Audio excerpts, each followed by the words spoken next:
ప్రేమగల తండ్రి, కృప కలిగిన దేవా, దయగలిగిన దేవా, మీకు వందనాలు, స్తుతులు, స్తోత్రాలు ప్రభా. ప్రారంభ ప్రార్థన మొదలుకుని పాటల ద్వారా ఆరాధన బట్టి అయ్యా మరి ఈ సమయంలో ఇంతవరకు మీ నామానికి మహిమ తెచ్చుకున్న చెప్పని సాక్ష్యాలను బట్టి మీ నామానికి మహిమ తెచ్చుకున్నారు. ఈ సమయంలో నీ వాక్యపాది సన్నిధికి వస్తున్నాం ప్రభా. నీ వాక్యం ద్వారా సూటిగా స్పష్టంగా నాతో మాతో అందరితో మీరు మాట్లాడి మీ నామానికి మహిమా ఘనత ప్రభావంలో ఆరోపించుకుంటారని యేసయ్య నామములో స్తుతించి ప్రార్థించి అడిగి వేడుకుంటున్నాము తండ్రి, ఆమేన్. అందరికి వందనాలండి. అందరికి వందనాలు. God bless you all. తీయండి మన అనుదిన వాక్యం. అనుదిన కాదు, ప్రతి ఆదివారం వాక్యం. చెప్పండి మీరే, ఏ పుస్తకం చదువుతున్నాం? పరమగీతం. ఎన్నో అధ్యాయం? ఆరో అధ్యాయమా? మొదటి అధ్యాయం. ఎన్నో వచనం? 6వ వచనం. మరి పార్ట్ ఎన్నో పార్ట్?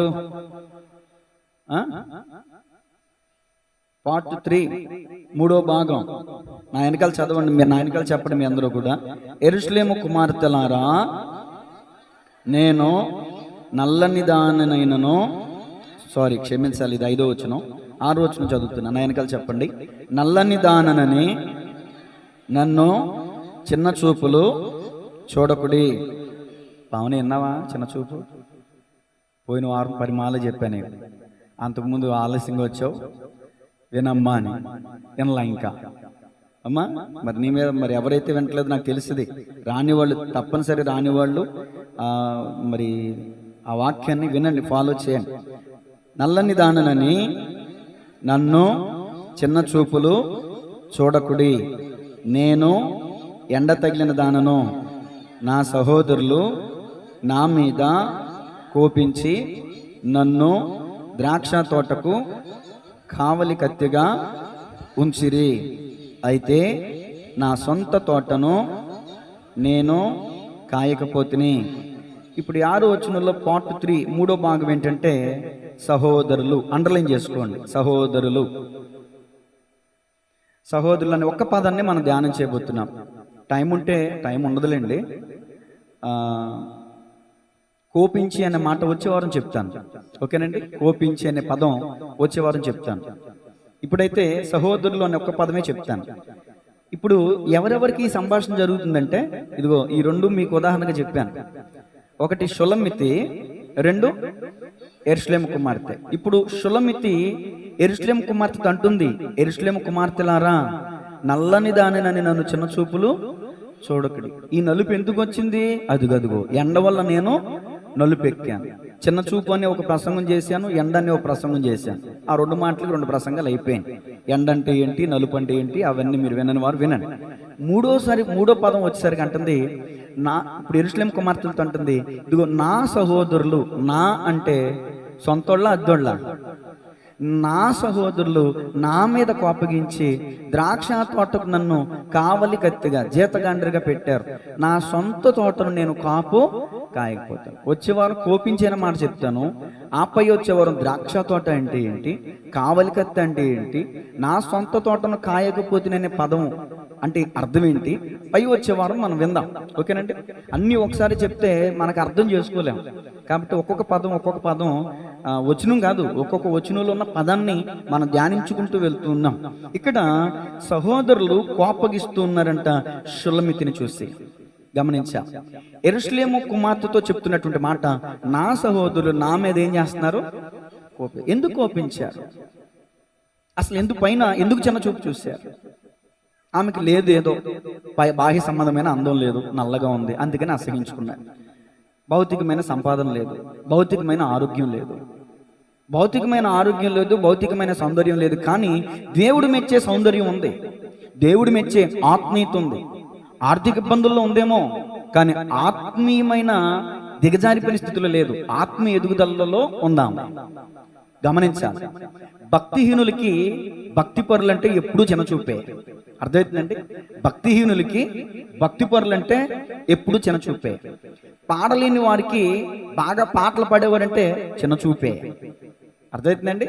పరిచర్య బాగా చేస్తారు కొంతమంది చేయరు. ఈ చేయని వాళ్ళే చిన్న చూపు చూస్తారు. వీళ్ళే పెద్ద గొప్ప అంట అని ఇలాంటి చిన్న చూపు, ఎంగిపు మాటలు, పొల్లరిపు మాటలు మాట్లాడుతూ ఉంటారు. చూడండి, భక్తిహీనులని చిన్న చూపు చూస్తారు, కోపగిస్తారు. అవిశ్వాసులు విశ్వాసుల మీద కోపగిస్తారు. నామకార్థులు నిజమైన క్రైస్తవుల మీద కోపగించుకుంటారు. ఇప్పుడు ఈ మాటలు వింటున్న మీతో కూడా దేవుడు మాట్లాడుతున్న మాట ఏంటంటే, ఎవరైనా మీ మీద నిష్కారణంగా కోపపడుతుంటే మీరు బాధపడకండి. కారణం ఉందనుకోండి, సరి చేసుకోండి. పిల్లలు తప్పు చేస్తారు, పెద్దలు కోపపడతారు, తప్పులేదు, కోపపడాలి. కోపపడుడి కానీ ఏం చేయకూడదు, చేయకూడదు. ఇక్కడ సహోదరులు సొంత సహోదరులే కోపగిస్తుంటే ఆమె తల్లడిల్లిపోతుంది. షుల్లమితి అనబడినటువంటి నిజమైన సంఘాన్ని, నామకార్థమైన సంఘాలు ఎప్పుడు చిన్నచూపు చూస్తూనే ఉంటాయి, విమర్శిస్తూనే ఉంటాయి, కోపగిస్తూనే ఉంటారు. సహోదరులు కోపిస్తున్నారు కదా, అసలు సహోదరులు ఏం చేయమని దేవుడు చెప్తున్నాడో చూద్దాం. సహోదరులు ఒకరితో ఒకరు ఎలా ఉండాలంట? 133వ కీర్తనలో చెల్లెమ్మ జ్ఞాపకం చేస్తుంది, నేను రాసుకోలేదు అసలు ఆ విషయం. సహోదరులు ఐక్యత కలిగి నివసించుట ఎంత మేలు, ఎంత మనోహరం. తోడబుట్టిన అక్క చెల్లెములే కావచ్చు, అన్న చెల్లెములే కావచ్చు, అన్నదమ్ములే కావచ్చు, భౌతికంగా కావచ్చు, ఆత్మీయంగా కావచ్చు, మీరు ఐక్యంగా ఉంటేనే మీకు ఆశీర్వాదం, మీరు ఐక్యంగా ఉంటేనే మీకు మేలు. దేవునికి స్తోత్రం చెప్పండి గట్టిగా. యోహాను గారు రాసిన మొదటి పత్రిక 4వ అధ్యాయం 20-21 వచనాలు చదువుకుందాం. సహోదరులు ఎలా ఉండాలి, కానీ సహోదరులు ఎలా ఉంటున్నారు? యోహాను గారు రాసిన మొదటి పత్రిక 4వ అధ్యాయం 20వ వచనం. ఎవడైనను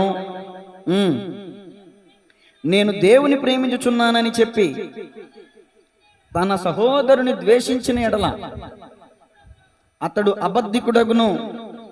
తాను చూచిన తన సహోదరుని ప్రేమింపని వాడు తాను చూడని దేవుని ప్రేమింపలేడు. చదవాలి. దేవుని ప్రేమించువాడు అదుగదుగో తన సహోదరుని కూడా ప్రేమింపవలెను. ప్రేమింపవలెను ఆజ్ఞను మన మాయన వలన ఇప్పుడు ఆజ్ఞాపిస్తున్నాడు దేవుడు. ఇది సహజ సిద్ధమైన సామాన్యమైన మాట కాదండి. తోడబుట్టిన వారైనా కావచ్చు, క్రైస్తవులైనా కావచ్చు. వినండి, సహోదరులు అంటే అసలు ఎవరో చెప్తాను వినండి.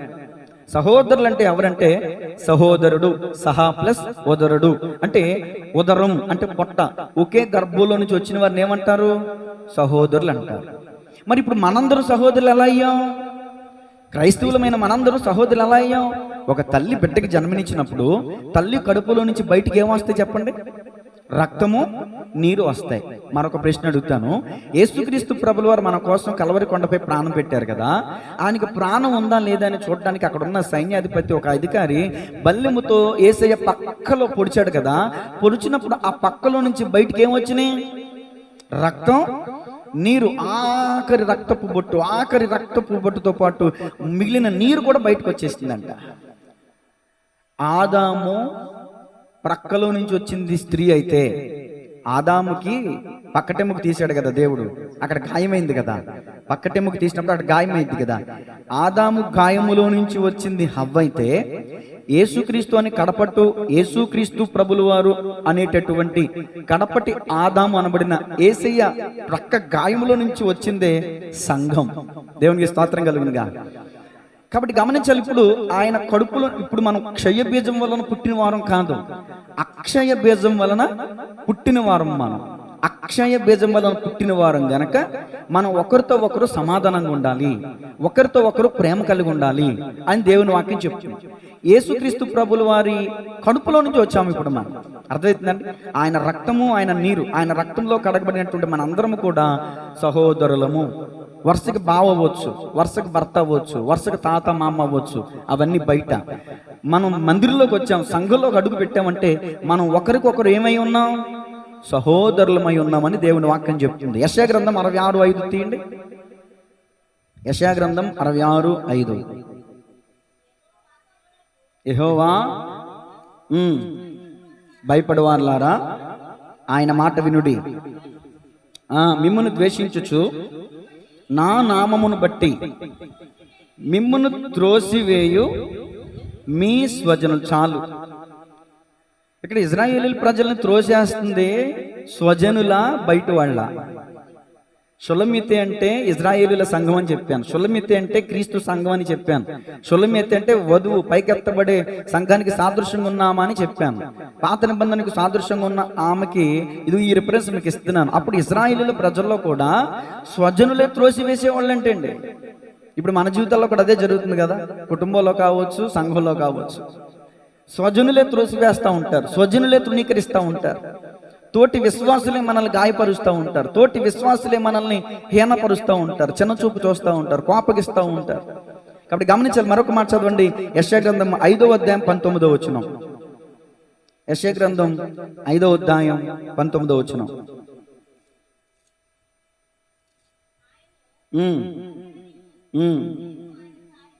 మేము ఆయన కార్యము చూచినట్లు ఆయనను దానిని వెంటనే చేయనిమ్ము.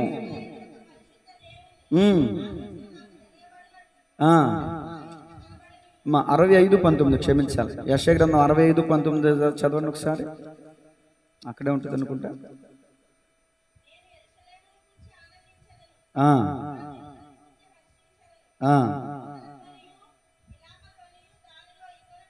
చాలు. కీర్తన 22:8 చదవండి. కీర్తన 22:8. యెహోవా మీద ఆయన వానిని విడిపించునేమో, వాడు ఆయనకు ఇష్టుడు కదా, ఆయన వానిని తప్పించునేమో. యెహోవా మీద నీ భారం మోపుము, ఆయన వానిని విడిపించునేమో, వాడు ఆయనకు ఇష్టుడు కదా, ఆయన వానిని తప్పించునేమో అందురు. ఎవరంటారంటే భక్తిహీనులు అంటారు. పైన మాట కూడా చూస్తే, నన్ను చూచు వారందరూ పెదవులు విరిచి తల ఆడించుచు నన్ను అపహసించుచున్నారు. కొంతమంది మనల్ని ఏం చేస్తారంటే పెదవులు విరుస్తారంట, తల ఆడిస్తారంట. నేను చూపించలేను ఇవన్నిటిని కూడా. తల ఆడించడం అంటే ఏంటో, మూతులు తిప్పడం అంటే ఏంటో మీకే తెలియాలి. దేవునికి స్తోత్రం కలిగినగా. భక్తుడైనటువంటి వ్యక్తిని చూసి భక్తిహీనులైనటువంటి వారు తలాడిస్తారంట, పెదవులు విరుస్తారంట. విరిచి దేవునికి నువ్వు ఇష్టడు కదా, ఆయనకు మొరపెట్టి నిన్ను నడిపిస్తాడేమో. ఇది మంచిగా హృదయపూర్వకంగా అనే మాట కాదండి. ఎద్దేవు అంటారు చూసారా, ఎద్దేవుగా మాట్లాడతారు కొంతమంది. ఆ విధంగా భక్తిహీనులు మాట్లాడుతున్నారు. భక్తుడైన దావీదును చూసి ఆ విధంగా మాట్లాడుతున్నారు. భక్తి చేసే వాళ్ళంటే భక్తిహీనులకి ఎప్పుడు చిన్న చూపే. సరే, తర్వాత మాట యోహాను గారు రాసిన మొదటి పత్రిక 3:10 సహోదరులు ఎలా ఉండాలని ప్రభు మనకి చెప్తున్నాడు. మొదటి యోహాను, అపవాది పిల్లలు ఎవరో తేటబడును, నీతిని జరిగించని ప్రతివాడును దేవుని సంబంధులు. ఇంతకుముందు ఒక విషయం చదివించాను 4:20లో, సహోదరుని దేవుని ప్రేమించేవాడు ఎవరిని ప్రేమించాలంట? సహోదరుని కూడా ప్రేమించాలి. ఒకవేళ సహోదరుని ప్రేమించకపోతే, తాను దేవుణ్ణి ప్రేమిస్తున్నానని చెప్తే అతడు ఏమవుతాడంట? అబద్ధికుడు అవుతాడని వాక్యం చెప్తుంది. ఆ మాట చెబుతూనే ఇందుని బట్టి మనకి తేలిపోద్ది మనం దేవుని పిల్లలమో అపవాది పిల్లలమో. అసలు ఈ వచనం ఎంత కఠినంగా ఉందండి. ఇప్పుడు చదివిన మాట 3వ అధ్యాయం 10వ వచనం. దీనిని బట్టి దేవుని పిల్లలు ఎవరో, అపవాది పిల్లలు ఎవరో, యెరూషలేము కుమార్తెలు ఎవరో, షుల్లమితి ఎవరో. అర్థమవుతుందా? విశ్వాసులు ఎవరో, అవిశ్వాసులు ఎవరో, నామకార్థులు ఎవరో, నిజమైన వాళ్ళు ఎవరో, దీనిని బట్టే తేలిపోద్దంట. ఎవరు రంగింటే ఇక్కడ తేలిపోద్దంట. ఎక్కడ? నీతిని జరిగించని ప్రతివాడును నెంబర్ 1. 2, తన సహోదరుని ప్రేమింపని ప్రతివాడును దేవుని సంబంధులు కారు అని వాక్యం చెప్తుంది. ఇప్పుడు నా సహోదరులు నా మీద కోపగించి అని షుల్లమితి అంట. ప్రేమ ఉంటే వాళ్ళు కోపపడతారా చెప్పండి? కొరింథీ పత్రికలో 13వ అధ్యాయం తీయండి ఒకసారి. కొరింథీలకు రాసిన మొదటి పత్రిక 13వ అధ్యాయం. నేను కరెక్ట్గా చెప్పలేను, మీరే తీసి చదవాలి. ప్రేమ త్వరగా కోపపడదు అన్నట్టు చూడండి. ఆ వచనం చదవండి, అది ఎక్కడుందో. ప్రేమ దీర్ఘకాలము సహించును, దయ చూపించును, ప్రేమ మత్సరపడదు, ప్రేమ డంబముగా ప్రవర్తించదు, అది ఉప్పొంగదు, అమర్యాదగా నడవదు, స్వప్రయోజనమును విచారించుకొనదు, అద్దుగో త్వరగా కోపపడదు, అపకారమును మనసులో ఉంచుకొనదు, దుర్నీతి విషయమై సంతోషపడక సత్యమునందు. ఏంటిదది? అది మీకు అర్థమైపోయింది సబ్జెక్టు. ప్రేమ త్వరగా కోప్పడదంట, ప్రేమ అపకారాన్ని మనసులో పెట్టుకోదంట, ప్రేమ అమర్యాదగా నడవదంట. ఇక్కడ షుల్లమితి సహోదరులు తోడబుట్టిన వారే కావచ్చు, భౌతికంగా ఆలోచిద్దాం, ఆత్మీయ బిడ్డలే కావచ్చు, క్రైస్తవులే కావచ్చు. నా సహోదరులు నా మీద ఏం చేస్తున్నారు?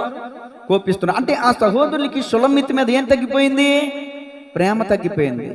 ప్రేమ ఉంది అనే మాట వాస్తవం అయితే, ప్రేమను గురించి మరొక మాట ఉంది పత్రికల్లో, ప్రేమ అనేక పాపములు ఏం చేస్తుందంట, కప్పిపెట్టును. ప్రేమ దోషములు ఏం చేస్తుందంట, కప్పును. ఇప్పుడు మనందరం కూడా దోషములు చేసినటువంటి వారమే. దేవుడు లోకాన్ని ఏం చేశాడు, ఎంతో ప్రేమించాడు. దేవుడు లోకమును ఎంతో ప్రేమించి ఆయన ఈ భూమి మీదకి వచ్చాడు. ప్రతి వాడును నశింపక నిత్య జీవం పొందినట్లు ఆయనను మనకు అనుగ్రహించాను. యేసుక్రీస్తు ప్రభుల వారు మనల్ని ప్రేమించినప్పుడు మనం ఇతరులను ప్రేమించొద్దా? మన ఎదుట చేసినటువంటి వారి అపరాధములు మనం క్షమించొద్దా? ప్రేమ క్షమిస్తుంది. ప్రేమ డంబంగా ప్రవర్తించదు. ప్రేమ అమర్యాదగా నడవదు. ప్రేమ ఉప్పొంగదు. ఏమండి, ఇక్కడ సహోదరులు చిన్న చూపు చూస్తూనే, తృణీకరిస్తూనే కోప్పడి ఆమెను కావలి కత్తిగా పని మనిషిగా పెట్టేశారంట ఒక తోటకి షుల్లమిత్తిని. ఈ రోజున తోటి సహోదరులు మరొక సహోదరుల్ని, తోటి సేవకులు మరొక సేవకుల్ని, మరి తోటి సంఘం మరొక సంఘాన్ని, తోటి డినామినేషన్ మరొక డినామినేషన్ని ఈ రోజున ఇలాగే చూస్తున్నారు. తమ్మును తాము నీతిమంతులుగా కనపరుచుకోవటం కోసం ఇతరుల్ని తృణీకరిస్తున్నారు. షుల్లమిత్తి ఇక్కడ తృణీకరించబడే స్థాయిలో ఉంది. కోపపడుతున్నట్టు, అంటే కోపపడే స్థితిలో కాదు, ఆమె కోపించబడుతుంది తన సహోదరుల ద్వారా. ఏం తప్పు చేసింది? షుల్లమిత్తులు ఏమీ తప్పు లేదండి. షుల్లమిత్తుని గురించి దేవుడే చెప్తున్నాడు, సుందరి, నా ప్రాణేశ్వరి, నా సఖి, నా ప్రియురాలా. అంటే దేవునికి ఇష్టంగా బ్రతుకుతున్నామే. చాలా మంది దేవునికి ఇష్టంగా బ్రతుకుతా ఉంటే చూసి ఇష్టంగా బ్రతకలేనటువంటి వాళ్ళు చిన్న చూపు చూస్తారు కదండి. అది ఇప్పుడు కయ్యను అర్పణ తెచ్చాడు మందిరానికి, హేబేలు కూడా అర్పణ తెచ్చాడు. హేబేలు అర్పణ దేవుడు ఏం చేశాడు? అంగీకరించాడు. హేబేలును దేవుడు అంగీకరించడం చూసి తోడబుట్టిన అన్నే కయ్యని తమ్ముడి మీద ఏం చూపించాడు? కోపం చూపించాడు. దేవుడు స్వయంగా వచ్చి, కయ్యను, నీకు కోపమే ఎలా? నువ్వు సత్క్రియ చేసిన తలెత్తుకోవా? నీ తమ్మునితో సమాధానం పడు అని చెప్పాడు. కానీ కయ్యను ఏం చేశాడు? హేబేలు మీద పడి చంపేశాడు. అంటే నువ్వు సరిగ్గా ఇవ్వవు, ఇచ్చే వాళ్ళని చూసి వారవలేవు. హేబేలు అంటే చిన్నచూపు, హేబేలు అంటే కోపము. హేబేల్ని తృణీకరించి హేబేల్ని చంపేశాడు. ఎందుకంటే మందిరంలో దేవుని సన్నిధికి వచ్చినప్పుడు, బలిపీఠం దగ్గరికి వచ్చినప్పుడు తనకంటే ఎక్కువ మార్కులు వచ్చినాయి. ఎవరికి? హేబేలుకి. పాస్టర్ గారు ఎవరన్నా పొగిడాడా, ఇక పక్క వాళ్ళకి ఏమొచ్చేద్ది? అమ్మో, జోష్న ఈరోజు చాలా బాగా పాడిందండి అన్నాను అనుకో, ఇప్పుడు పల్లవికి ఏమి రావాలి? మా అక్కనే కదా. ఎవరు పాడితే ఏంటి, ఎవరిని పొగిడితే మా అక్కనే కదా పొగిడింది. నేను కూడా పాడానుగా, నన్ను కూడా పొగడొచ్చుగా, ఇంతే ఈ పాస్టర్ అని మూలుకోకూడదు, సనుకోకూడదు. నవీన్ పాట పాడాడు, నవీన్ పొగిడాను, ఇప్పుడు మీ అందరూ ఏం చేయకూడదు? సనకూడదు. అతని మీద కోపం పెట్టుకుంటే ఎలాగా?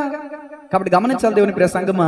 సహోదరుడు కోపడుతున్నాడంటే, తప్పుంటే కోపడవచ్చు, అది వేరే విషయం. కానీ హేబేలు తప్పేమీ లేదు. హేబేలు హృదయపూర్వకంగా అర్పణిచ్చాడు. కయ్యను అలా ఇవ్వలేకపోయాడు. ఇచ్చే వాళ్ళను చూసి ఇవ్వలేని వాళ్ళు కూడా ఏడుస్తూ ఉంటారు. ఇచ్చే వాళ్ళను చూసి ఇవ్వలేనటువంటి వాళ్ళు కూడా అడ్డం వేయడానికి చూస్తారు. ఎందుకు ఇస్తున్నావు నువ్వు అని చెప్పి చెడగొట్టే వాళ్ళు కూడా ఉంటారు. దుష్టుని సంబంధులు. అమ్మ పెట్టదంట, అడుక్కు తినవదంట, కూసేగాడిది వచ్చంట మేసేగాడిని చెడగొట్టిందంట. సహోదరులు ఎందుకు కోపగించుకున్నారంటే, షుల్లమితిని చూసి దేవుడు మెచ్చుకున్నాడు. నా ప్రియురాలా, నా సఖి, నా సుందరవతి, నువ్వు మంచి భక్తి చేస్తుంటే నీ మీద కోపగించుకుంటారు కొంతమంది. నువ్వు బాగా పాట పాడుతుంటే నీ పక్కన వాళ్ళు నీ మీద కోపగించుకుంటారు. నువ్వు బాగా వాక్యం చదువుతుంటే, నువ్వు బాగా వాక్యం దైవజనుడికి అందిస్తూ ఉంటే ఆ పక్క వాళ్ళు అందించలేని వాళ్ళు ఏమే అందిస్తాడు, పాస్టర్ గారు అందిస్తాడు. ఒకవేళ సహజంగా రావచ్చు మీలో, మీకు రాకూడదు అలాంటివి. ఖచ్చితంగా అలాంటివి రాకూడదు. వస్తే యెరూషలేము కుమార్తెలే మీరు, నామగర్దులే మీరు. దేవునికి స్తోత్రం చెప్పండి గట్టిగా. కాబట్టి సహోదరుని ప్రేమించని ప్రతివాడు దుష్టుని సంబంధాన్ని ఇక్కడ తేలిపోతుంది. మనం దేవుని సంబంధులుగా ఉండాలా, దుష్టుని సంబంధులుగా ఉండాలా? అయితే మనం ప్రేమ కలిగి ఉందాం. ప్రేమ అమర్యాదగా నడవదంట, ప్రేమ అపకారాన్ని మనసులో పెట్టుకోదంట. తర్వాత యోహాను గారు రాసిన మొదటి పత్రిక 3వ అధ్యాయం 16వ వచనం. యోహాను గారు రాసిన మొదటి పత్రిక 3వ అధ్యాయం 16వ వచనం. ఆయన మన నిమిత్తము తన ప్రాణం పెట్టెను గనుక దీని వలన ప్రేమ ఎట్టిదని తెలుసుకొనుచున్నాము. మనము కూడా సహోదరుల నిమిత్తము ఏంటంటమ్మా, మన ప్రాణములను బద్దులుగా ఉన్నారా? ఒక పూట బాధలు ఉన్న వాళ్ళ దగ్గరికి వెళ్ళి పరామర్శించలేని మనం ప్రాణం పెట్టేస్తామా? ఇది ప్రాణం. బాధలో ఉన్న వాళ్ళ దగ్గరికి వెళ్ళి పలకత్తాక టైం ఉండదు మనకి, ప్రాణం పెట్టాలి. ఎవరు పెడతారండి ఈ రోజున? సొంత వాళ్ళకే గతి లేదు ఇక్కడ. దేవునికి స్తోత్రం కలుగునుగా. అసలు ప్రేమ అనేది ఎలాంటిది అంటే ఈ లోకంలో మనుషుల దగ్గరికి వెళ్తే తెలియదు, యేసయ్య దగ్గరికి వెళ్తే తెలుస్తుంది. యేసుక్రీస్తు ప్రభుల యొక్క ప్రాణత్యాగాన్ని చూస్తే తెలుస్తుంది. యేసయ్య నువ్వు ప్రాణం పెట్టావు కదా, నీతిమంతుల కోసం పెట్టావా, యథార్థవంతుల కోసం పెట్టావా, మంచి వాళ్ళ కోసం పెట్టావంటే పాపుల కోసం నా ప్రాణం పెట్టాడు అంటాడు ఆయన. అర్థమవుతుందంటే ఏమన్నా మంచోడిని ప్రేమిస్తే, ఉన్నవాడిని ప్రేమిస్తే లేనివాడిని ప్రేమించేది ఎవరు? ఇక్కడ సహోదరులు షులమితిని చూసి కోపగించుకుంటున్నారు, చిన్నచూపు చూస్తున్నారు, తృణీకరిస్తున్నారు, అసహించుకుంటున్నారు, హేళనగా చూస్తున్నారు. కారణం ఏంటంటే ఆమె దగ్గర డబ్బులు లేవు. మన దగ్గర డబ్బు లేకపోతే అందరికీ సులకనే. అర్థమవుతుందంటే భౌతికంగా ఆమె దగ్గర ఏమీ లేవని చెప్పి ఆమె దగ్గర ఉందల్లా భక్తే, లేనిదల్లా సొమ్ము. చెప్పండి, షులమితి దగ్గర ఉందేంటి? ఉన్నదేంటి? లేనిదేంటి? భక్తి ఉంది కానీ సొమ్ము లేదు. చూడండి, మీకు ఒక అద్భుతమైనటువంటి మాట మనం చదువుకుంటే, లోక విషయంలో ఆమె లేని స్థితిలో ఉండొచ్చు. యోహాను గారు రాసిన మొదటి పత్రిక, యాకోబు పత్రిక 2వ అధ్యాయం 1 నుంచి 10 వచనాలు చదువుకుందాం. యాకోబు రాసిన మొదటి పత్రిక. అసలు ఎంత అద్భుతం అంటే ఈ మాట. నేను చదువుతాను, చాలా వచనాలు ఉన్నాయి కాబట్టి. యాకోబు పత్రిక 2వ అధ్యాయం 1 నుంచి 10 వచనాలు మీరు జాగ్రత్తగా వినండి. నా సహోదరులారా, మన సబ్జెక్ట్ ఏంటి చెప్పండి ఈరోజు? ఏం సబ్జెక్టు? సహోదరులు ఏం చేయాలనేది నా సబ్జెక్టు. మీరు డిస్టర్బ్ అవ్వద్దు, జాగ్రత్తగా వినండి. అందరూ తీసారా పేజీ? 210 పేజీ యాకోబు పత్రిక 2వ అధ్యాయం. నేను చదువుతున్నాను, 10 వచనాలు చదువుతాను, జాగ్రత్తగా వినండి. నా సహోదరులారా, మహిమా స్వరూపియగు మన ప్రభు అయిన యేసుక్రీస్తును గూర్చిన విశ్వాస విషయంలో మొహమాటము గలవారై ఉండకుడి. మొహమాటం వద్దు, ఎక్కడైనా మొహమాటం చూపించండి. కానీ విశ్వాస విషయాల దగ్గరికి వచ్చేసరికి ఎలా ఉండాలంటే మనం మొహమాటం లేని వారిగా ఉండాలంట. ఎలాగనగా ఎక్స్ప్లెయినింగ్ తర్వాతే ఉంది. బంగారు ఉంగరము పెట్టుకొని ప్రశస్త వస్త్రములు ధరించుకొని ఒకడు మీ సమాజ మందిరములోనికి వచ్చినప్పుడు మురికి బట్టలు కొట్టుకొని దరిద్రుడు లోపలికి వచ్చిన ఎడలా, ఒకడేమో ప్రశస్త వస్త్రాలు వేసుకుని పెద్ద చేతికి ఉంగరాలు పెట్టుకుని వచ్చాడంట. తన తర్వాత వెంటనే ఎవరు వచ్చారంట? మురికి బట్టలు వేసుకుని దరిద్రుడు వచ్చాడంట. జాగ్రత్తగా వినాలి, నా సొంత మాటలు చెప్పట్లా, వాక్యమే చెప్తున్నా. దరిద్రుడు నువ్వు లోపలికి వచ్చిన ఎడలా మీరు ప్రశస్త వస్త్రములు ధరించుకొని వానిని చూచి సన్మానించి సాలువా కప్పి బుక్కే ఇచ్చి వెల్కమ్ అని గ్రాండ్ గా చప్పట్లు కొట్టించి కీబోర్డులు ప్లే చేయించి, అంటే దీన్ని ఎక్స్ప్లెయిన్ చేయాలి కదా. దేవునికి స్తోత్రం కలుగునుగా. మీరు అనుకున్నారు ఎక్కడ బైబిల్లో ఉందో లేదనుకున్నారు మీరు. అక్కడ వచ్చినప్పుడు ఇప్పుడు ప్రస్తుతం జరిగే పరిస్థితులు చెప్తున్నాను మీకు. ఆనాటి కాలంలో కీబోర్డులు లేవు కదా, బొక్కేలు లేవు కదా. ఈ కాలంలో కీబోర్డులు బొక్కేలు ఉన్నాయి కదా. అది ఆ కాలంలో బొక్కేలు ఉంటే యాకోబు గారు అదే రాసేవాడు. ఈ రోజున పెద్దవాళ్ళు ఎవరిని వస్తే వస్తున్నారు, లేవండి, నిలబడండి, చప్పట్లు కొట్టండి, బొక్కే ఇవ్వండి, కీబోర్డ్ ప్లే చేయండి, ఓ పెద్ద ఆర్భటం చేస్తాం కదా. అప్పుడు లేవు ఇవన్నీ. అందుకని వీటిని జత చేసి చెప్తున్నాను మీకు. దేవునికి స్తోత్రం చెప్పండి గట్టిగా. వచ్చిన ఎడల మీరు ప్రశస్త వస్త్రములు ధరించుకుని వానిని చూచి సన్మానించి నీవిక్కడ మంచి స్థలమందు కూర్చుండమని పెద్ద పీట అన్నమాట, పెద్ద కుర్చీ. చూసారా, ఇప్పుడు మెచ్యూరిటీ ఫంక్షన్లకి లేకపోతే పెళ్లి చేసిన పెద్ద పెద్ద కుర్చీలు వేస్తారు చూసారా, అలాంటి కుర్చీలు. లేకపోతే కూర్చుంటే మెత్తగా ఉంటుంది చూసారు, దాన్ని ఏ కుర్చీ అంటారు? స్పాంజ్ కుర్చీ అండి. దివాన్ కుర్చీలు వేస్తారంట. తెల్లని వస్త్రాలు, కత్తెర వస్త్రాలు, ఉంగరాలు పెట్టుకుని వచ్చిన వాళ్ళకి దివాన్ కుర్చీలు వేస్తారంట. నాలాంటి వస్తే ప్లాస్టిక్ కుర్చీలు వేస్తారంట. ఇప్పుడు అర్థమైపోతుంది. నేను మీ ఇంటికి వస్తాను సాయంత్రం, ఏ కుర్చీ వేస్తారో చూస్తా. దేవునికి స్తోత్రం కలుగునుగా.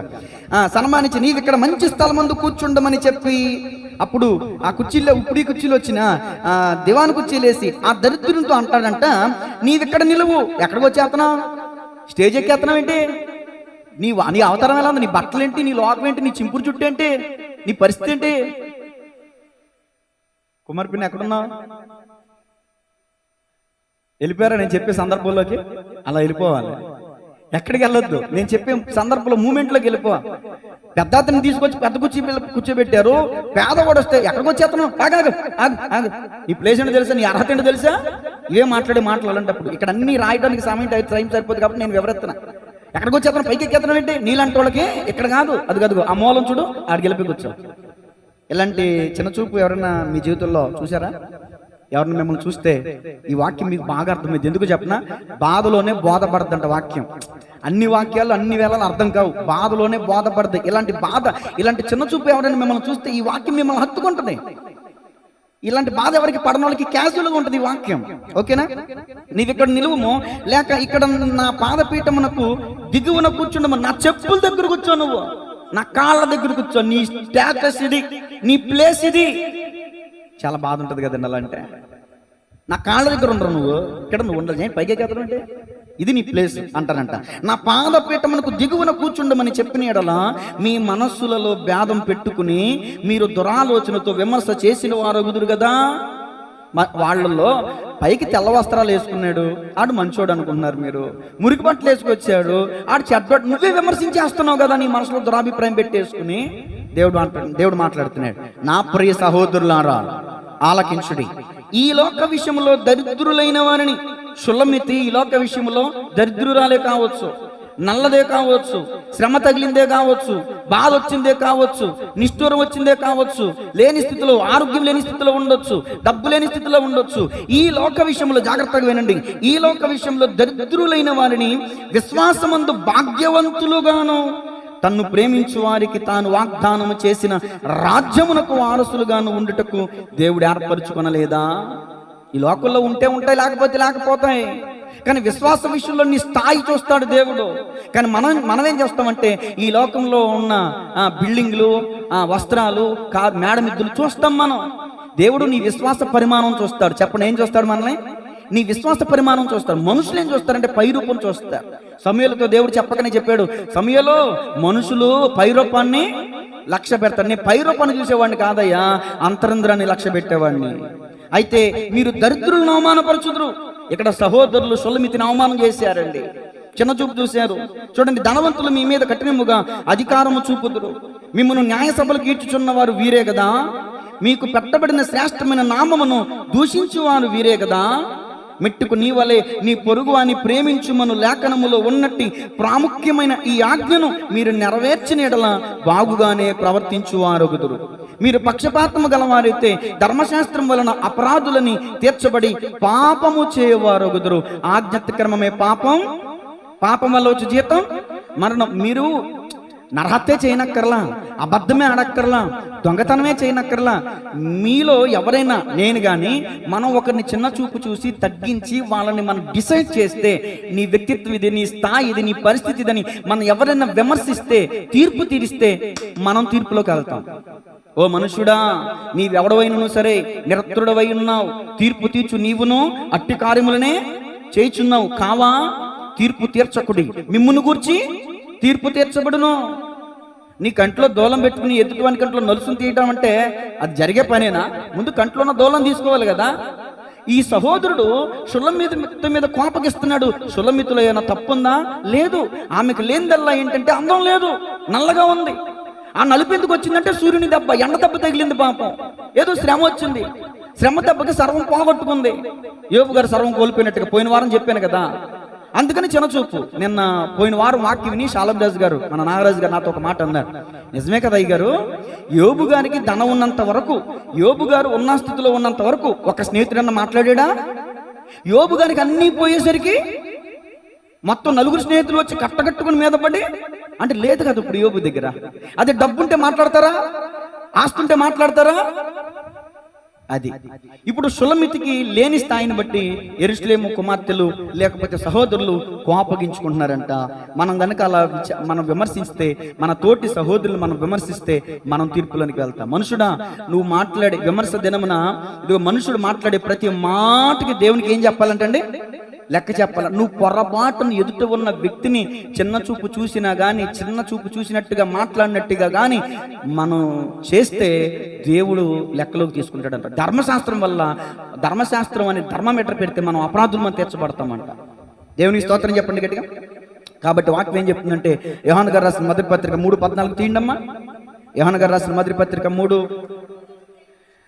మనము సహోదరులను ప్రేమించుచున్నాము గనుక మరణములో నుండి జీవములోనికి దాటిన్నామని ఎరుగుదుము.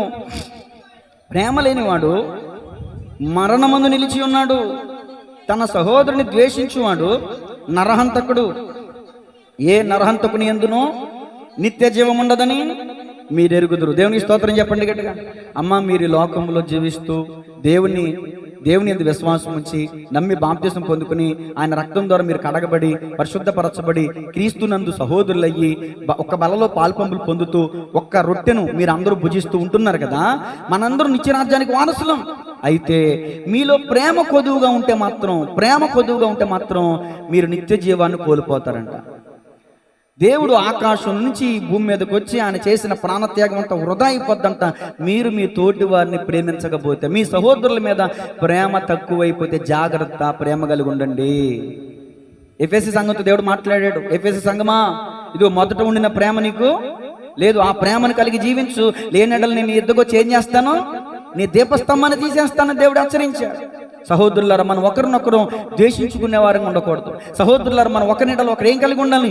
ప్రేమ కలిగి ఉండాలి. ప్రేమ ఏం చేస్తుంది అంటే వృద్ధి చేస్తుంది, ప్రేమ అభివృద్ధిని చేస్తుంది. ప్రేమ సమాధానం, నెమ్మదిని, శాంతిని మనకు తీసుకుని వస్తుంది. ప్రేమ తక్కువైందా కోపాలు పెరిగిపోతాయి, ప్రేమ తక్కువైందా ద్వేషం పెరిగిపోతాయి, ప్రేమ తక్కువైందా కయ్యను హేబేలు చంపేసినట్లుగా మనం ఒకరినొకరు గాయపరచుకోవాల్సి వస్తుంది, ఒకరినొకరు తునీకరించుకోవాల్సి వస్తుంది. యెరూషలేము కుమార్తెలు చేసే పని అదే. నామకార్థులు, భక్తిహీనులు, వేషధారులు, సామాన్యమైన వాళ్ళు భక్తి చేయరు. భక్తి చేసేవాళ్ళు అంటే చిన్నచూపు. వాళ్ళకి ఉపవాసం చేయరు, ఉపవాసం ఉండేవాళ్ళు అంటే చిన్నచూపు. వాళ్ళు సరిగ్గా ప్రార్థన చేయరు, ప్రార్థన చేసేవాళ్ళు అంటే చిన్నచూపు. సహోదరులు కోపగించుకుంటున్నారంట. చూడండి తర్వాత మాట, యోహాను రాసిన మొదటి పత్రిక, ఈ పత్రికలోనే ఉన్న ఎక్కువ విషయాలు. 2వ అధ్యాయం 9వ వచనం. వెలుగులో ఉన్నానని చెప్పుకొనుచు తన సహోదరుని ద్వేషించువాడు ఇప్పటి వరకునో చీకటిలోనే ఉన్నాడు. తన సహోదరుని ప్రేమించువాడు వెలుగులో ఉన్నవాడు, అతని యందు అభ్యంతర కారణమేదియో లేదు. తన సహోదరుని ద్వేషించువాడు చీకటిలో ఉండి చీకటిలో నడుచుచున్నాడు. చీకటి అతని కన్నులకు గుడ్డితనం కలగజేసాను గనుక తానెక్కడికి పోచున్నాడో అతనికి తెలియదు. అది ఇప్పుడు మనం వెలుగులో ఉన్నామని చెప్పుకుంటున్నాం, ప్రభులోకి వచ్చాం, రక్షణ తీసుకున్నాం, బల్ల తీసుకున్నాం, మనం వెలుగులో ఉన్నాం అనుకుంటున్నాం. మనం వెలుగులో ఉన్నామని చెప్పుకునొచ్చు మన సహోదరుని ద్వేషిస్తే మనం ఇప్పటికి ఇంకెక్కడ ఉన్నామంట? చీకటి అంటే పాపం. ప్రేమ లేనివాడు మరణమందు నిలిచి ఉన్నాడంటే, నిత్య జీవనికి అర్హుడు కాదంటే. తన సహోదరుని ద్వేషించేవాడు నరహంతకుడు అంటే. తన సహోదరుని చూచి వ్యర్థుడా అని చెప్పేవాడు మహాసభకు లోనవుతాడంటే. మన పొరుగువారిని చూసి వ్యర్థుడాన్ని అనడానికి వీల్లేదండి. ఇక్కడ సహోదరుడే, నా సహోదరుడు అంటుంది. పాపం ఈ బయట వాళ్ళు ఎవరినంటే మనం పెద్ద పట్టించుకోమండి. అయిన వాళ్ళే, మనం నమ్మిన వాళ్ళే, మనం ప్రేమించిన వాళ్ళే మనల్ని గాయపరుస్తున్నప్పుడు ఆ బాధ వర్ణనాతీతంగా ఉంటుంది. నా సహోదరులు నా మీద కోపగించుకున్నారు. దేవుడు నీకేం చెప్తున్నాడు? సంఘమా, ఆనాటి ఇశ్రాయేలు సంఘం కూడా అలాగే ఉన్నారు, నేటి క్రీస్తు సంఘం కూడా అలాగే ఉన్నారు. ఆనాటి ఇశ్రాయేలులో స్వప్రజలే తృణీకరించారంట. మీకు రిఫరెన్స్ ఇచ్చాను, యెషయా గ్రంథం 66వ అధ్యాయం 5వ వచనం. స్వజనులే తృణీకరించారంట ఇశ్రాయేలుని. ఈనాడు తోటి విశ్వాసులు ఏం చేస్తున్నారు? తృణీకరిస్తున్నారు, చిన్న చూపు చూస్తున్నారు, గాయపరుస్తున్నారు. మనం ఒకరినొకరు ప్రేమించుకుంటేనే సంఘం అభివృద్ధి పొందుద్దండి. ఒకరినొకరు గాయపరుచుకుంటే, ఒకరినొకరు తృణీకరించుకుంటే సంఘం పాడైపోద్దండి. ఎవడని నువ్వు దేవుని ఆలయం పాడు చేసినట్లా నేను వాణిని పాడు చేస్తానని దేవుడు చెప్తున్నాడు. సంఘం, క్రీస్తు శరీరం క్షేమాభివృద్ధి చెందడానికి మనం ప్రయాసపడాలి, మనం పాటుపడాలి తప్ప దేవుని సంఘం పాడైపోవడానికి మనం ఏమాత్రం సాహసించకూడదండి. దేవుని స్తోత్రం చెప్పండి గట్టిగా. నేను ముగింపులోకి వచ్చేస్తున్నాను. పేతురు రాసిన మొదటి పత్రిక 1వ అధ్యాయం 21వ వచనం. పక్కన 2 పేపర్లు తిని సరిపోదు. పేతురు రాసిన మొదటి పత్రిక 1వ అధ్యాయం 21వ వచనం.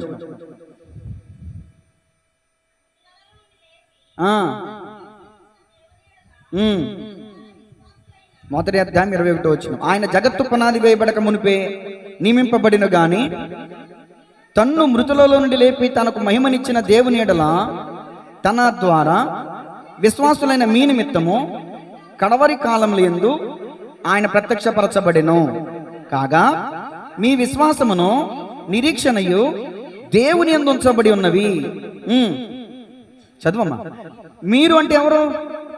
మనమే, క్రైస్తవులు. మీరు అంటే క్రైస్తవులు. మీరు క్షయబీజము నుండి కాక శాశ్వతముగు జీవము గల దేవుని వాక్యమూలముగా అక్షయ బీజము నుండి పుట్టింపబడిన వారు గనుక అదిగో నిష్కపటమైన, అంటే కపటమైన సహోదర ప్రేమ కూడా ఉంటుందిగా. నిష్కపటమైన సహోదర ప్రేమ కలుగునట్లు మీరు సత్యమునకు విధేయులవుట చేత మీ మనస్సులను పవిత్రపరచుకొనిన వారయుండి ఒకరినొకడు హృదయపూర్వకంగా మిక్కటముగా పోట్లాడుకోండి. కత్తిలిచ్చుకుని నరుక్కోండి, కాశీ కర్రలిచ్చుకుని కొట్టుకోండి, బొర్రలు పగలు కొట్టుకోండి. ఉందా? ఏం చేయాలంటే ఇప్పుడు మన ఒకరొకరు మనోజు ఏం చేయాలి? సహోదర ప్రేమ కలిగి ఉండాలి. సంకీర్తన సంగీత ఏం చేయాలా? వీళ్ళ ప్రేమను చూసి నాకు రక్తం మరిగిపోతుంది అనుకోండి. అక్క చెల్లెముల ప్రేమ చూసి ఈ తోడబుట్టిన అక్క చెల్లెములు ఏంటో నాకేం అర్థం కావట్లా. పెళ్లికి ముందు కొట్టుకుంటారు, పెళ్ళైన తర్వాత ఎక్కడ లేని ప్రేమ కాచేసుకుంటారు. అన్నదమ్ములేమో పెళ్లికి ముందు అన్న తమ్ముడు అని హక్ చేసుకుంటారు. పెళ్ళి అయిందా, అమ్మగారు వచ్చిందా, ఇక ఎడనో ఎవడో. అన్నదమ్ముల ప్రేమ ఒకలాగా ఉంటుంది పెళ్ళి అయితే, అక్క చెల్లెముల ప్రేమ ఒకలాగా ఉంటుంది ఒకరు అమ్మాయి ఒకలాగా. కాబట్టి క్రైస్తవులరా, మీరైతే మనం అక్షయ బీజం వలన పుట్టిన వారం, వాక్యం వలన పుట్టిన వాళ్ళం. కాబట్టి మనం నిష్కపటమైన ప్రేమతో ఒకరినొకరు ప్రేమించుకోవాలని వాక్యం చెప్తుంది. దేవుని స్తోత్రం చెప్పండి గట్టిగా. మొదటి తెస్సలోనిక 4:9. అసలు దేవుడు మనల్ని ఎంతగా ఏర్పరచుకున్నాడు చూడండి. మొదటి తెస్సలోనిక 4:9. మరొక 2 నిమిషాలు ముగించేస్తాను నేను. మొదటి తెస్సలోనిక 4:9. అమ్మా, సహోదర ప్రేమను గురించి మీకు రాయనక్కర్లేదు. మీరు ఒకరినొకరు ప్రేమించుటకు దేవుని చేతనే అలాగుననే. అమ్మా, మొదటి తెస్సలోనిక 4:9 మీరు చదివింది మళ్ళీ చదవండి ఒకసారి. సహోదర ప్రేమను గురించి మీకు రాయనక్కర్లేదు, కరెక్ట్. మీరు ఒకరినొకడు ప్రేమించుటకు దేవుని చేతనే లేపబడితే అంటే నాకు వచ్చిన మారిపోయిందేమో అనుకుంటున్నాం. అదేంటిది? నేర్పబడితిరి. అది కరెక్ట్ పాయింట్, మీరు చదివిందే కరెక్ట్. నేర్పబడితిరి, నేర్చుకున్నారు మీరు. దేవుని స్తోత్రం చెప్పండి గట్టిగా. అంటే ఇంక నేను స్వయంగా రాయనక్కర్లు, ఆల్రెడీ మీకు చెప్పాను, మీరు నేర్చుకున్నారు. ఒకప్పుడు ప్రారంభంలో ఉన్న ప్రేమ ఇప్పుడు ఏం లేదంట. బాప్తిసం తీసుకుని ప్రభు రక్తంలో కడగబడి బలం తీసుకుంటున్న ప్రారంభంలో ఉన్న ప్రేమ ఇప్పుడు తగ్గిపోయిందంట. ఆ మొదటి ప్రేమ కలిగి జీవించాలని ప్రభు వాక్యం చెప్తుంది. రోమపత్రిక 12:10 ఆఖరి మాట. అసలు మీకు గొడవలు రాకుండా ఉండాలంటే ఏం చేయాలో చెప్తాను వినండి. ఇప్పుడు సహోదరులారా, మీరు ఒకరికొకరు కొట్టుకోకుండా తిట్టుకోకుండా ఉండాలంటే, సహోదరులారా, ప్రేమ విషయంలో ఒకని యందొకడు ఏ రాగం అంట? విడదీయగలరా ఎవరైననో మరి ఏదైననో, విడదీయగలరా ఎవరైననో మరి ఏదైననో. రాజా జగమెరిగిన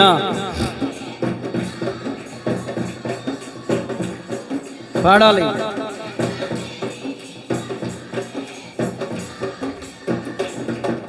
రాగాలలో అనురాగాలు కురిపించిన మన బంధము, అనుబంధము, మన బంధము. అలే ఇప్పుడు ఎక్కడ కురిపించాలంట అనురాగం? రాగాలలో అనురాగాలు కురిపించాలి ఒక్కొక్కసారి ఆ సహోదరుల మీద. అక్క నీ డ్రెస్ చాలా బాగుంది అక్క, అక్క నీ జడందు చూసావు. ఇప్పుడు చదువు, వాక్యం చదువు. సహోదర ప్రేమ విషయంలో ఒకని యందొకడు అనురాగము గలవారై, ఘనత విషయంలో ఒకనినొకడు ఎలా ఎంచుకోవాలంట? గొప్పగా ఎంచుకోవాలి. అంటే దాని అర్థం ఏంటండి? నవీను నేను ఇప్పుడు సహోదరులు అనుకోండి. నవీను, నా మీద నువ్వే గ్రేట్ అని నేను అన్నా, నువ్వేమనాలి? అనవా?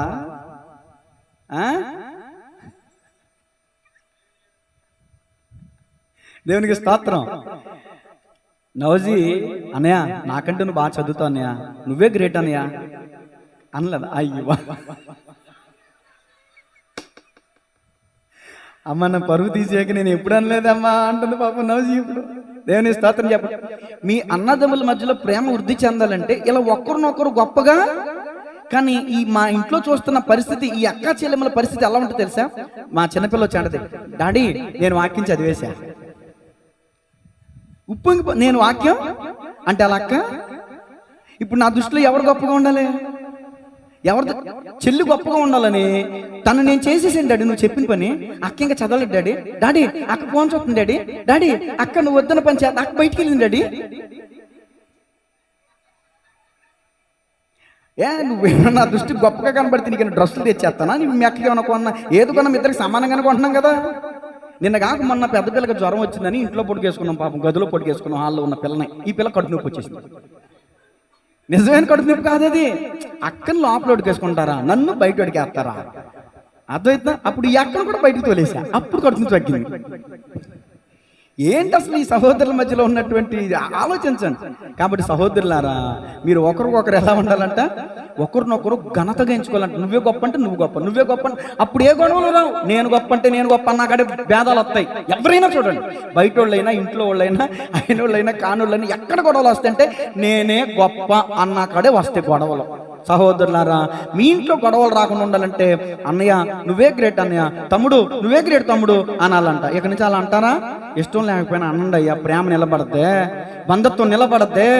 ఎవడన్నా మీ మీదకి వచ్చినప్పుడు మీ ఇద్దరు కలిస్తే బంధం బలపడితే అన్న ఇయ్యొచ్చు, దేవునికి స్తోత్రం. లేకపోతే మిమ్మల్ని వేసేస్తారు ఒకళ్ళు అయిపోతే. 4 ఆవులు ఒక పులి మనం ఎన్నోసార్లు నేర్చుకున్నాం కదండి. 4 ఆవులు కలిసి ఉన్నంత వరకు పులేమి చేయలేకపోయింది. ఏదో తగద వచ్చింది 4 ఆవులకి, 4 ఆవులు 4 దారులు అయిపోయినాయి. ఇప్పుడు పులి రోజుకు ఒక ఆవును చొప్పున చంపుకుంటా తిండుకుంటే. తండ్రి చనిపోయే ముందు 4 కొడుకులు పిలిచాడు, రే ఈ 4 పొలాలను ఎరవరాంటే మనిషికి ఒక పొలం ఇస్తే టపాలమని ఇప్పేశారు. ఒక్కొక్కరి చేతిలో 4 పొలాలు పెడితే ఎరవలేకపోయారు. అరే ఇలా ఉండాలరా మీరు, నేను వెళ్ళిపోతున్నాను, నేను చచ్చిపోతున్నాను, నేను ఉన్నప్పుడు మీరు ఎలా ఉన్నారు, నేను లేనప్పుడు కూడా ఇలాగే ఉండండిరా. సహోదరులరా, మీరు తోడబుట్టిన వాళ్ళరా, ప్రేమ కలిగి ఉండండిరా, ఆస్తుపాస్తులు కూడా తగాదలు పెట్టుకోమాకండిరా. ఆ తండ్రి ఆ అన్నదమ్ములకి చెప్పిన మాట అది. దేవునికి స్తోత్రం చెప్పండి.